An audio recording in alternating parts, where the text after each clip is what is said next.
Hello, everybody. You are listening or watching Chatting with Candice. I'm your host, Candice Horbacz. We have so much to catch up on. Today is Monday, February 3rd. If you have been on X at all, or on my X specifically, or Instagram, I'm being dragged. It's not fun. It's been very stressful. I had to take some time off the internet because apparently saying that small touch points throughout the day, little acts of love and kindness, making sure that your woman feels heard automatically means I don't care about men or their needs, or women are allowed to do anything that they want and just be tyrants. Like, none of that is obviously true. But people heard what they heard, and we'll see. I mean, it's a wave and I'm trying to ride it and not drown. And then also just a reminder on the internet that most people don't take the time to comment, let alone rage tweet. So it is a small minority of all of the views that it's getting, but it is a lot. So just a reminder that there's real people on the other end of this, and I'm all about debate or having honest conversations that you're curious about, but randomly attacking people and surmising them from decisions they made a decade ago is still really fascinating to me. So I asked for all of this. I'm not complaining. I'm just doing a cathartic vent onto a microphone into this void that maybe some of you are listening to. This is our solo episode of the week where we will kind of catch up on things that are trending and some news topics. Before we hop into that, we are going to do some shout outs. These are all people that have bought cups of coffee. If you want to contribute to the podcast, you can go to chattingwithcandice.com. Click that little link that says buy me a coffee. It all goes back into the show. As you can see, I've been doing most of my interviews in Austin, and that has been amazing. I just think conversation is so much better in person. So all of this goes right back into production. And I greatly appreciate it. So thank you so much, Richard, Johnson, Norman, Keith, and Norman, for all the cups of coffee. Greatly appreciate you. Shout out to the Patreon members. You get early access to our episodes and early insight to future guests where you can ask them a question. We're going to start with what's up with planes. And I've been traveling, and I just did a bunch of traveling with my littles, and I'm not going to lie, I was a little bit nervous at takeoff and landing because you're like, is air traffic control properly staffed? Do they have the support that they need? Are they paying attention? It is a scary time to be traveling. There have been 3 plane accidents in 5 days. What is going on? First up, January 29th, 2025, a tragic mid-air collision occurred near Washington, D.C. between a U.S. Army Black Hawk helicopter and an American Airlines jet. A total of 67 people lost their lives, including 60 passengers and 4 crew members, and 3 soldiers on the helicopter. Among the deceased was Captain Rebecca M. Horbacz, a highly respected Army aviation officer. I wish I knew how to pronounce this so I'm not butchering her name. Horbacz. I'm just going to say Horbacz. Who earned multiple awards in recognition for her service, was remembered as brilliant and fearless by friends and fellow soldiers. She served the Army since 2019 and had more than 450 hours of flight time. Known for her meticulous approach, Horbacz has recently been a part of a high-profile event where she escorted fashion designer Ralph Lauren at the White House. The investigation into the crash suggests that a possible issue with the helicopter flying too high, which may have contributed to the collision. However, no evidence has emerged indicating that diversity rules played a role, despite some misinformation circulating online. Horbacz's friends and family remembered her as a dedicated officer and mentor, and her tragic loss has deeply affected those who knew her. I remember everyone was saying immediately that it was a black trans pilot, which is just really annoying. And then it was really difficult to find her name or a photo of her for, I think, a couple of days until that surfaced. And then I guess her Facebook has been pretty much wiped out, but everyone was using it as a reason, saying that this was a DEI hire because it was a woman and she was a lesbian. And it's also possible that they wiped her Facebook clean because they knew that that was going to be the narrative and the talking point. And how annoying is that when you just lost a loved one? It seems to me that this wasn't a DEI issue, which is what I would think goes into the classic woke right argument, which is like everything is this one thing. You can blame everything on racism on the left, and on the right, you can blame everything on DEI instead of looking at it everything a little bit with fresh eyes and beginner's mindset instead of just like immediately thinking you have all the answers to everything. I think that from what I've heard, at least, is this was more of an air traffic control problem, not a pilot issue, that they saw that air traffic control said, "Hey, did you see that plane?" And she was like, "Yeah," and goes up to get out of the way of another plane instead of just giving her clear instructions as to where to move, which is what you're supposed to do. Then on January 31st, 2025, a tragic crash occurred when a Learjet 55 medical transport plane went down shortly after takeoff from Northeast Philadelphia Airport. The crash resulted in the deaths of 7 people, including a 6-year-old patient, her mother, and the flight crew. That is so sad. A plane operated by a private medical transport company was en route to transport a patient to a nearby hospital. Preliminary reports indicate the aircraft experienced mechanical failure shortly after lifting off, despite efforts to regain control. The plane crashed, bursting into flames upon impact. The medical crew and the child were being transported for urgent medical treatment, and the crash has left the families of the victims devastated. Authorities have launched an investigation into the cause of the failure, which will focus on the aircraft's mechanical systems and flight data. Then, on February 2nd, United Airlines Flight 1382 was evacuated before takeoff at George Bush Intercontinental Airport in Houston, Texas, due to engine issues that caused a fire. The flight, a Boeing 737, was preparing to depart when the crew detected an engine malfunction, triggering a swift response. As the aircraft was on the tarmac, the engine issue caused visible smoke and flames, prompting the decision to evacuate all 104 passengers and 5 crew members. Emergency slides were deployed and everyone was safely evacuated without injury. Firefighters quickly arrived to the scene and contained the flames, preventing further damage to the aircraft. The airline has since confirmed that all passengers were safely removed and the incident was handled in accordance with safety protocols.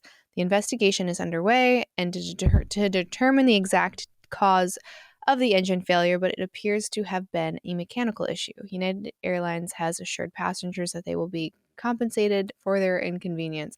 I'd hope so. If you almost caught me on fire, I would hope it's more than we owe you a ticket. This is insane. ICE is going after Canadian men with small members. Oh boy. Get those guys out of here. A Canadian man gets his penis stuck into the freezing ground while being detained following a bar fight. During his struggle with security, his pants fell down, fully exposing his privates. The man is lashing out about people making fun of his tiny weenie, saying it was small because it was cold out, according to Fort McMurray today. I know I don't have no fucking hog or nothing, but these folks making vids and about my tiny I hope this is all bleeped. You have to try having a getting her frozen fucking solid on the ground and seeing how small that gets, Blake McPhee said, according to the outlet. Gone are the days of a feller can get his frozen fucking solid to the ground without it going viral. The incident happened in Fort McMurray, Alberta, Canada. Oh, poor guy. I mean, some people are growers and some people are showers and some people are just fucked. You know what I mean? And that is the way of male anatomy. And honestly, I never really experienced the latter two. But no, let's just cut that. I mean, it's true. Let's look at this poor guy. I mean, it looks like he'd be fine, you know, just from his pic. You wouldn't get. God, Tom! Oh! Eat it.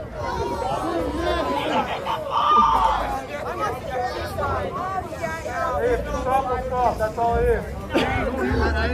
No idea, dude. I just know an Asian guy hated his ass and beef with him, man. I don't know, dude. Yeah, Doc. I'm fucked. He's gonna get frostbite.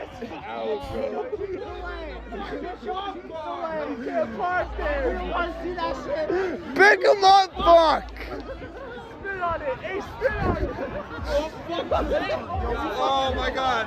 No.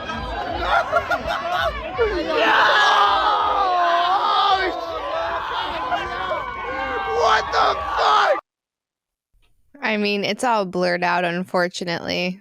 Where's the uncensored version, Dave? Come on. Holding out on me.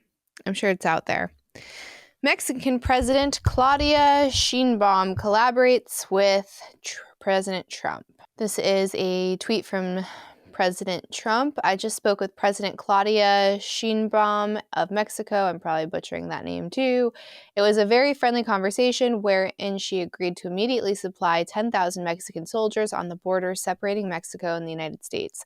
These soldiers will be specifically designated to stop the flow of fentanyl and illegal migrants into our country. We further agreed to immediately pause the anticipated tariffs for 1 month period during which we will have negotiations headed by Secretary of State Marco Rubio, Secretary of Treasury Scott Bessent, and Secretary of Commerce Howard Lutnick, and high-level representatives of Mexico. I look forward to participating in those negotiations with President Sheinbaum and as we attempt to achieve a deal between our two countries. Oh boy, I'd be really nervous if I was her right now. I think getting in the way of the cartel means she probably doesn't have a lot of time left. But it's good to be working with them, right? Instead of creating more problems. How refreshing. President Putin says Europe's elites will soon stand at Donald Trump's feet and gently wag their tails. Что-то изменилось, что ли, со времен Байдена? Да ничего не изменилось. Они с удовольствием выполняли любой приказ со стороны Вашингтона при Байдене. Просто им Трамп не нравится, они с ним боролись активно, да, реально вмешивались в политическую жизнь, предвыборный процесс в Соединенных Штатах, а потом растерялись, когда Трамп вдруг выиграл. И потом Байден ментально больше нравился, понимаете, but Trump has different ideas about what is good, what is bad, including gender policy and some of the other issues they kind of don't like. Гендерной политики, в некоторых других вопросах. But I assure you, Trump will have this character. Но я вас уверяю, Трамп с его характером, с его настойчивостью, он наведет там порядок довольно быстро. И все они, вот увидите, это произойдет быстро, скоро. Все они станут у ноги хозяина и будут нежно помахивать хвостиком. I just love a Russian act. I love the Russian language. It just sounds very badass. But that's not what we're talking about. We're talking about how everyone is probably going to turn this into a moment where everyone says, see, Putin supports Trump. Trump's a fascist, and he's never going to leave the White House, which has nothing to do with anything. They just happen to agree that there are two genders. So if you think that, you are also a fascist. Canada imposes 25% tariffs on the United States. Oh no. Why aren't these links working? Just copy and paste. What do I get from Canada? Maple syrup? They do make exceptional maple syrup. Tonight, I am announcing Canada will be responding to the U.S. trade action with 25% tariffs against $155 billion worth of American goods. This will include immediate tariffs on $30 billion worth of goods as of Tuesday, followed by further tariffs on $125 billion worth of American products in 21 days' time to allow Canadian companies and supply chains to seek to find alternatives.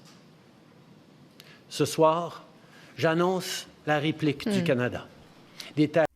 I don't know if this is true, but this is in the comments, which is that the Texas economy is bigger than Canada. So those numbers sound big to a regular person, but they are not. How weird is this? Let's find out together. What's that thing with Barron Trump? Have you heard that? Oh yeah, thing? Like, that's nuts too. That's wild. Find that one. That one's nuts too. That one's completely bizarre. There's a series of books from I think it's the late 1800s or something. Yeah. About, yes, it's 1900 here, but it's like a person named Baron Trump goes on these adventures, gets a guy from Manhattan to be his guide. It's very strange and very similar to what. See if you can find what the synopsis, what connects it to Baron Trump. It seems real weird. The book is called The Last President. The Last President. That's kind of crazy. Because if shit hits the fan and the aliens land, he is the last president. An 1889 novel called Baron Trump's Marvelous Underground Journey was written by Ingersoll Lockwood. He would go on to write another book called The Last President in 1900. This mystery which involves the Trump family, Nikola Tesla, time travel, and dark forces. Wow. Dun, dun, dun. We'll see what happens. That would be really unfortunate if we have the last president in our lifetime for any reason, obviously. But the aliens would probably be the best outcome. Brava, ma che vuoi? Diglielo. Ah, che sono cattivi. Dici tu sei troppo educato. Siediti, fai vedere quanto sei educato. I love huskies. I would never get one again, but I love them. And what's probably legitimate about this, it sounds Italian, at least to my dumb ears, but when they've been using AI to decode or deconstruct the language of whales, and we know that they all have different languages and dialects. So it probably applies to dogs too. I would not be surprised. I can't wait to know exactly what all the animals are thinking, specifically mine, and I'm sure you're curious about yours too, but I just think it's going to be fascinating. I think we might have to revisit zoos and aquariums. And probably pets. We'll see. I mean, we're not going to get rid of pets. They obviously enjoy it.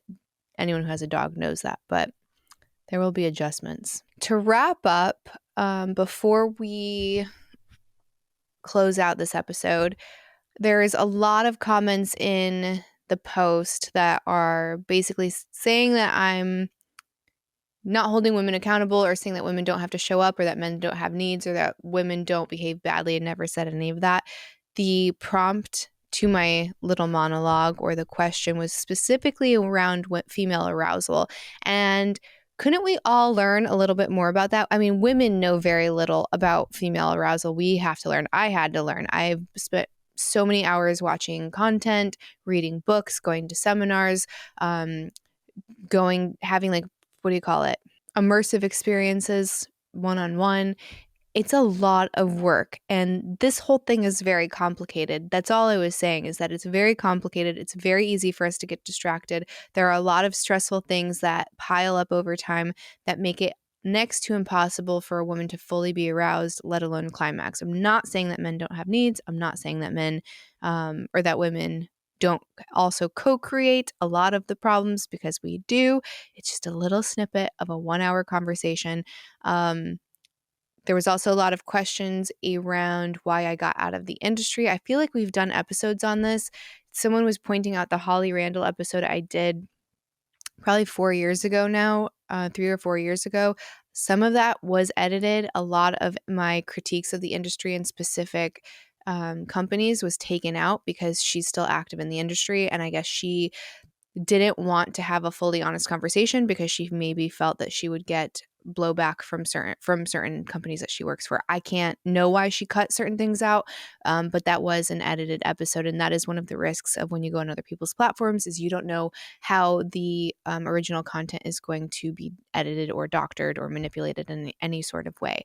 Happy to do another one. I don't want to get into the trap of living in the past, or turning this podcast into something that it's not, which is like heavily porn centric, because that is something that I did. It's something I no longer do. And happy to educate people on it and share my trials, tribulations, any data that I've gathered over like my research over the years. But I don't want to live there. So if people want to know this out of curiosity, I'm happy to oblige. Let me know what you want me to talk about in the next solo. They don't need to be these news episodes, we could make them more topical as well. I would have a couple relationship experts coming on next week. We'll be recording in Texas. They'll be delayed. I'm going to try to get one of them out around Valentine's Day so that everyone can have a good time. But I would say my goal of doing this podcast, my goal of going on other shows, is to bridge the gap between men and women, to make our relationships less divisive. And when you see people that are constantly blaming one sex for all of our problems, I would be very weary of that. I would really take that into consideration, because the goal should be to recognize what a gift it is and how much we complement each other, right? To see the best in each other, and then to also demand the best out of each other. And that is when we are working at our highest vibration and we're operating as our highest self. And when honestly, both sexes win. So if everyone is blaming women for everything and saying, like, having this real nihilistic black pilled view of never get married, because if you simply just go to the bars and pick up girls, then you don't have to deal with any of women's shit. Sure, that might be true, but you also don't get the benefit of a devoted woman either. So nothing is for free. If everyone is saying, if one group is saying that men are the problem and they're toxic and they don't show up and they're Peter Pan or whatever, and they're always blaming men, that's also not good either. So women have a lot of growing to do and men have a lot of growing to do. What I do know is when you see 1 out of 4 women on an SSRI and you see the number of men that are taking their own lives, something's clearly wrong, right? And there's this dunking on women saying that they're all neurotic and on drugs. Okay, well, a lot of men are also killing themselves. So what I see when I hear both of those facts, is that both people are hurting and we need to come to a solution and follow the people that are doing that. I'm not perfect. I'm certainly flawed. I've made mistakes. I'm not claiming to be an expert at all. It's just I've had a lot of experience, but pump, right? And I've also been in several really long-term relationships. I have 2 beautiful kids, and I just have my perspective that I'm trying to share. I'm not saying this is the one single path, and it's actually the opposite. What I see a lot on these bigger channels and these bigger platforms is people telling you there's one way to live and that is it. There's one way to a happy relationship. And that's simply not the case. If that was the case, we would have figured that out. Divorce rates wouldn't be what they are. Broken homes wouldn't be what they are. People wouldn't be single, not by choice, right? Like there are people that are single by choice. And I know that sounds crazy. People say that it's not a real thing. Go out and talk to some of these people. There are some people that cannot find love, that really want to find love. And if there was, again, one path, we would have figured it out and we would have taken it. People are very complex. Individuals vary by a large margin. You have to address the person in front of you and figure out how you best work together to create a healthy relationship. And that comes down to communication. That was the point of that clip, is, again, just how complicated women's arousal is. And I'm just trying to help you have a better sex life. That's it, right? And as someone who has struggled with a lot of those, and that's going to sound crazy, but having sex on camera is very different than being intimate with someone in real life. The goal of any scene I've done was not my arousal, was not my pleasure, was not my climax. It was for a good scene. So being able to drop into your body and be present is really hard for a lot of women. It was very hard for me, and it still is on occasion. And I'm just trying to give you tools to help women that struggle like I do. And it has nothing to do with creating, like, what were people calling it? Chore play. I don't want that. I don't want a puppy dog. I don't want someone that follows me around and thinks I can do no wrong, and just, like, when I say jump, they say how high. That is a turnoff. I think most women would agree that's a turnoff. That's not what I'm advocating for at all. I'm advocating for men to show up, listen, and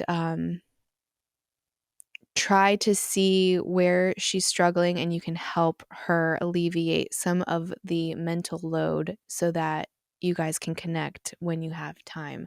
It's not to say that men aren't busy. I know that you guys are so busy and you're tired, but she's tired too. So how can you look at this like a union to support each other, to have the best versions of yourself, to enjoy the best sex, to have the best connection, and have the best relationship? That's all. Happy to dive deeper into the subject when we have some experts on. And again, I'm hoping to have an episode out like Valentine's Day week, and it's going to be on Tantra. It's going to be very fun, very useful. We'll have some practical tools for yourself and for you to play with someone else. And with that, I guess let me know what you want me to talk about next. Let me know if you enjoyed the episode. Next week's episode is with Dr. Hart, and we talk a lot about medical use for marijuana, which is very interesting because I think we have gotten to a place where it is just recreational and we forgot about a lot of the healing mechanisms of cannabis and psychedelics in general. So that will be a really awesome episode. Hope you check it out. And before you go, please hit that 5-star review, like and subscribe. Helps with the algorithm. We have passed 30,000 subscribers on Apple, which is very exciting. And if we could do that on Spotify, that would be even better because we have the video integration there as well. And I think that's all of my yapping for today. I will see you next week, everyone. Bye.